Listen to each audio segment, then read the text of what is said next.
Assalamualaikum dan Assalamualaikum.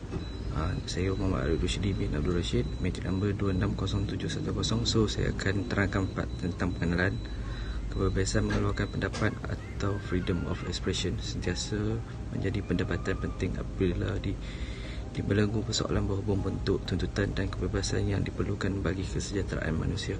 Dalam sesebuah negara yang mengamalkan pemerintahan sistem demokrasi, kebebasan mengeluarkan pendapat adalah salah satu sebab hak asas dalam sistem tersebut. Sistem ini menjamin hak rakyat menyatakan pendapat dan bersuara dalam pembentukan undang-undang dan dasar-dasar kerajaan yang dilaksanakan ke atas mereka. Perkembangan dalam dunia teknologi ini membawa perubahan dalam komunikasi, di mana komunikasi juga memainkan peranan penting dalam rutin harian masyarakat. Era digital kini menyebabkan kemahiran komunikasi menjadi aspek penting bagi setiap individu. Menurut Sulaiman, proses komunikasi merupakan tunjang utama dan tidak dapat dielakkan bagi seseorang itu dalam menjalankan aktiviti harian mereka.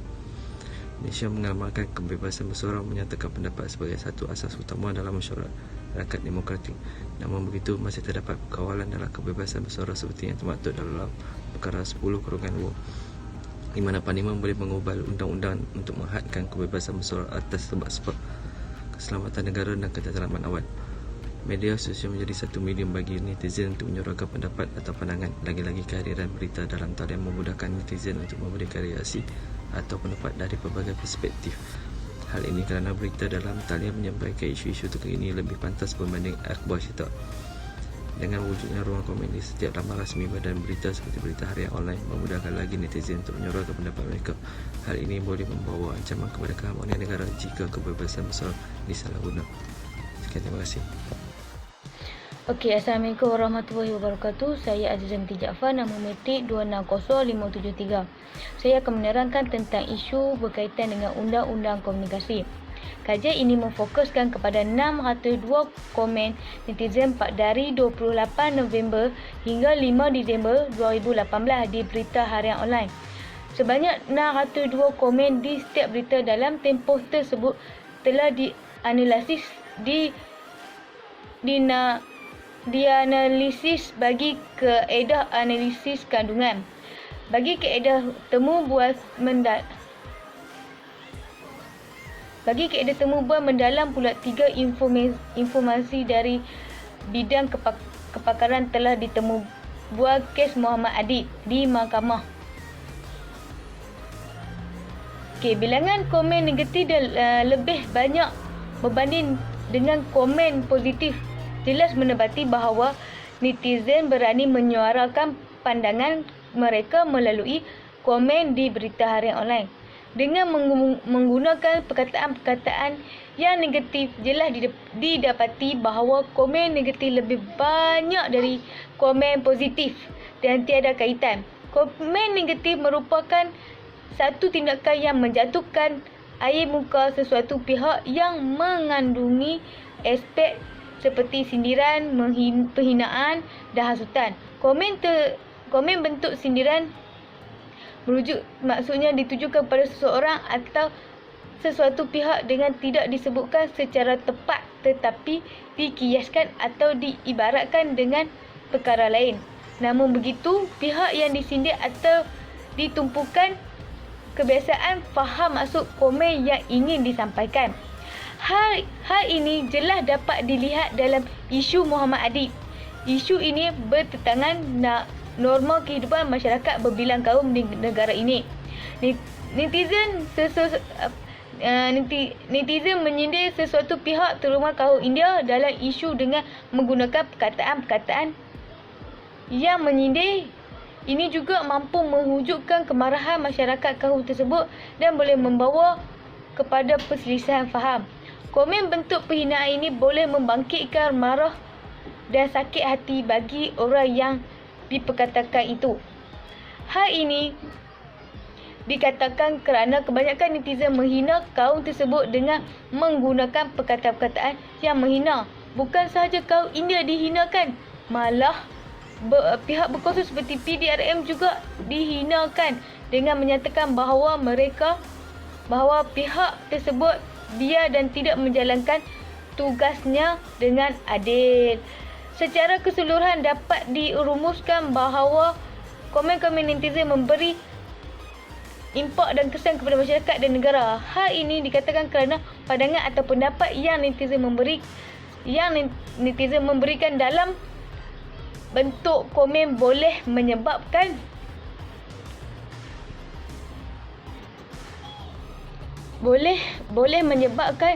berlakunya isu perkauman. Lebih-lebih lagi dalam isu Muhammad Adik ini, netizen perlu lebih rasional dan perlu menjaga serta mengelakkan penggunaan perkataan yang negatif supaya ia tidak menimbulkan perselisihan faham antara masyarakat. Ini kerana isu Muhammad Adik adalah isu pelibatan dua kaum yang berbeza. Hal ini menyebabkan netizen menyuarakan pendapat mengikut perspektif yang berlainan dan mewujudkan perselisihan faham antara masyarakat yang berbilang kaum. Seterusnya, perbezaan pendapat ini mengundang kepada provokasi yang berakhir dengan buruk. Rata-rata masalah atau perselisihan faham berpunca apabila netizen tidak dapat mengawal emosi dalam melontarkan komen. Lebih-lebih lagi, keadaan menjadi tegang apabila keharmonian dan keselamatan negara tidak dapat dikawal. Hal ini boleh juga mewujudkan satu permasalahan kaum seperti peristiwa 13 Mei 1969. Maka netizen perlu berwaspada dan rasional apabila menyuarakan pandangan mereka supaya ia tidak menyinggung perasaan masyarakat atau membawa kepada keadaan yang kucak-kacir di negara ini. Baiklah, saya 26449 Muhammad Ansyah bin Sabda Zubi alias Mak Syah. Kita beralih kepada perbincangan tentang undang-undang komunikasi yang berkaitan dengan isu yang telah rakan seperjuangan kita Azizah lepaskan seperti tadi. Okey, dekat Malaysia ni banyak akta yang berkaitan digubal oleh untuk undang-undang komunikasi ni. So antaranya adalah Akta Komunikasi dan Multimedia 1998. So akta ni dia khusus ni untuk membendung kegiatan penyaluran maklumat dekat alam maya, internet lah. Banyak undang-undang lain yang berkaitan menyekat, dia nak sekat gejala-gejala yang negatif ni kan. So tak nak bagi benda buruk jadi. So adanya Akta Hasutan 1988, Akta Fitnah 1987, Akta Jenayah Komputer 1997, Akta Mesin Cetak dan Penerbitan 1984, Akta Penyiaran 1988 dan Akta Cipta 1987. So akta-akta ni ada fungsi-fungsi sendiri lah. Dan secara umumnya inilah undang-undang komunikasi. Okey. So seperti yang kita tahu, Malaysia ni dia demokrasi berparlimen. Dia punya pemerintahan lah. So demokrasi ni dia melibatkan aspek politik dan sosial tu sekali. Baiklah, internet. Dekat internet ni macam-macam orang. Ya, walaupun kita pemerintahan demokrasi secara berparlimen, politik sosial dia sekali dia terlibat lah. Jadi bila datang sebut pasal internet ni, tu dia, orang boleh sewenang-wenang ni nak luahkan apa-apa, baik buruk, tak ada kaitan kat internet tu. Right. So kat alam maya ni, so dia punya bebas dia lain macam lain daripada dunia nyata. So walaupun dekat Malaysia ni dia mengamalkan cara hidup kebebasan kebudayaan, ialah masyarakat majmuan, tapi dalam perlembagaan Malaysia tu, dalam perlembagaan persekutuan, dia dalam perlembagaan persekutuan ni dia memegang hak asasi manusia sejagat. So dia menjaga, dia kira memelihara lah setiap ni hak-hak individu ni, supaya tak adalah membuat spanduk tunjuk perasaan, tak ada. Jadi kita boleh lihat dekat perkara 5 hingga perkara 13 dalam perlembagaan persekutuan ni, iaitu kebebasan asasi. Seterusnya dekat perkara 8 dalam perlembagaan persekutuan ni, dia telah menjelaskan bahawa semua orang adalah sama rata dan berhak mendapat perlindungan yang sama di sisi undang-undang. So setiap orang ada hak lah tak kira kau bangsa apa, tak kira anut agama apa, nama ni rakyat Malaysia, dia terletak di bawah Perlembagaan Persekutuan, iaitu dia ni dia terlindung di sisi undang-undang. Alright. Kebebasan bercakap pula. So kebebasan bersuara ni, dia perlu diberi kawalan yang munasabah lah. So kalau jika tak dikawal dengan baik, takut benda-benda negatif berlaku. Sebagai contoh 17 Mei 1969, mesti tahu kan, masyarakat majmuk. So dalam situasi Malaysia yang bermacam-macam agama, bermacam-macam kaum, so kerajaan perlu cermatlah, perlu pantas menangani isu-isu ini, isu-isu seperti ini, isu-isu sensitif. Ada je, bagi contoh, ada je manusia, individu yang tidak bertanggungjawab, ramai. Jadi kita perlu membendung individu seperti ini, sebab mereka inilah yang menghancurkan keamanan di negara ini. Okey, sekian, terima kasih. Assalamualaikum dan salam sejahtera. Saya Fatina Biha binti Abdul Aziz, bernombor matrik 265302. Okey, hari ini saya akan membicarakan tentang cadangan tentang bagaimana undang-undang dalam komunikasi dalam mengatasi masalah.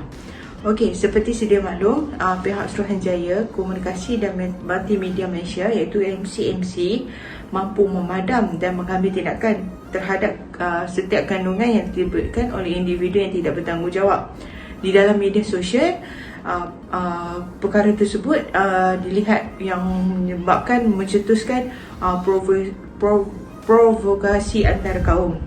Okey, kerajaan pada hari ini juga telah tidak mahu untuk menggunakan akta seperti Akta Hasutan 1948 kepada rakyat, kerana kita mampu memberi kebebasan bersuara kepada mereka untuk mengeluarkan pandangan atau memberi kritikan yang membina. Okey, tetapi kalau ada juga sampai yang tahap memfitnah sehingga menjejaskan perpaduan antara kaum dan mencetuskan ketegangan antara kaum, Kementerian Komunikasi dan Multimedia akan bekerjasama dengan Kementerian Dalam Negeri, iaitu KDN, untuk menyiasat serta membantu memadam semua blog-blog ataupun komen di media sosial yang bersifat resis atau melampau. Okey, seterusnya, cadangan yang diberikan oleh pihak kerajaan adalah pihak kerajaan perlu menguatkuasakan undang-undang yang sedia ada. Okey, maksudnya hal ini dikatakan kerana penguatkuasaan yang kurang menyebabkan netizen lebih beranilah untuk menyuarakan pandangan atau pendapat yang negatif. Okey, kebebasan bersuara juga di media sosial juga perlu diperketatkanlah dengan menggunakan hukuman yang setimpal. Okey, kerajaan juga harus memberatkan lagi hukuman terhadap yang membabitkan isu-isu negatif ni lah. Ini dikatakan oleh informan kerana netizen lebih gemar memberikan komen kepada isu-isu yang sensitif lah yang disiarkan oleh badan berita di media sosial berbanding dengan isu lain. Okey, selain itu juga ini juga boleh merubikkan keadaan di negara ini dan juga merumitkan lagi pihak polis untuk menjalankan siasatan. Sebagai contohlah isu Muhammad Adib. Okey, ini telah menyebabkan kegeliruan antara netizen supaya tidak netizen, pelbagai reaksi netizen lah. Okey, so pihak polis telah mengarahkan netizen supaya tidak mengaitkan isu ini dengan isu perkauman. Okey, maka kawalan perlu dibuat dan aduan yang perlu diterima sewajarnya dilengkapkan segera dan dibawa ke muka pengadilan. Okey, bagi mengelak perkara sebegini, informan juga menyarankan supaya pihak kerajaan harus mengadakan kempen tentang kebebasan bersuara secara berterusan. Hal ini dikatakan kerana masyarakat dapat memahami impak-impak dengan kempen-kempen yang diadakan secara berterusan lah pihak kerajaan juga harus memastikan kempen ini diadakan secara berterusan supaya mereka, masyarakat dapat memahami dengan lebih mendalam tentang kebaikan dan keburukan serta cara yang betul untuk menyarankan pendapat di media sosial, seperti berita keburukan serta cara yang betul dalam menyuarakan pendapat di media sosial seperti berita harian online. Itu saja bagi cadangan saya. Okey, terima kasih. Kesimpulannya, isu Muhammad Adib memainkan peranan dalam mempengaruhi minda dan emosi netizen. Penggunaan komentar netizen yang berunsur negatif dalam penerbitan berita boleh menyinggung perasaan masyarakat di negara ini. Hal ini adalah kerana isu ini melibatkan dua kaum yang berbeza, maka setiap komentar yang diberikan mungkin boleh menyebabkan persisahan faham dan boleh membawa ancaman kepada keharmonian negara. Dengan itu, bagi mengelakkan perkara sebegini, satu soal selidik perlu diadakan secara mendalam bagi pihak yang berkenaan mengemukakan cadangan penambahbaikan terhadap ruang kebebasan bersuara, seperti memperkuatkan lagi undang-undang sedia ada oleh pihak kerajaan. Antara cadangan lain, badan berita perlu mengawal dan menapis komentar yang berunsurkan negatif, dan bagi masyarakat pula, netizen harus berfikir sebelum menyuarakan pendapat di media sosial supaya ia tidak memberikan ancaman atau menyinggung mana-mana perasaan orang lain. Ini dapat membuktikan bahawa terdapat kesan negatif dan positif yang diperolehi daripada paparan tajuk berita dan komentar netizen terhadap isu Muhammad Adib di berita harian online. Netizen harus berfikir dan bertindak dengan rasional semasa menyuarakan pendapat di laman sosial. Lembaran sejarah membuktikan kebebasan bersuara tidak rasional ini yang bersifat melulu juga menimbulkan perasaan atau menimbulkan pergaduhan kaum, seperti yang berlaku pada 13 Mei 1969, iaitu peristiwa tidak kepuasan kaum terhadap kaum yang lain di Malaysia.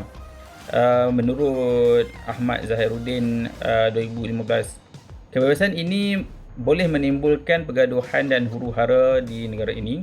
Maka setiap individu yang menggunakan media sosial harus mengawal emosi dan bijak serta rasional, berfikir dengan rasional semasa menyuarakan pendapat. Akhir sekali, kesemua pihak boleh mengikuti cadangan yang diberikan oleh para informan supaya dapat menggunakan medium berita harian online dengan sebaiknya dan seterusnya dapat memberi manfaat kepada masyarakat dalam masa yang akan datang.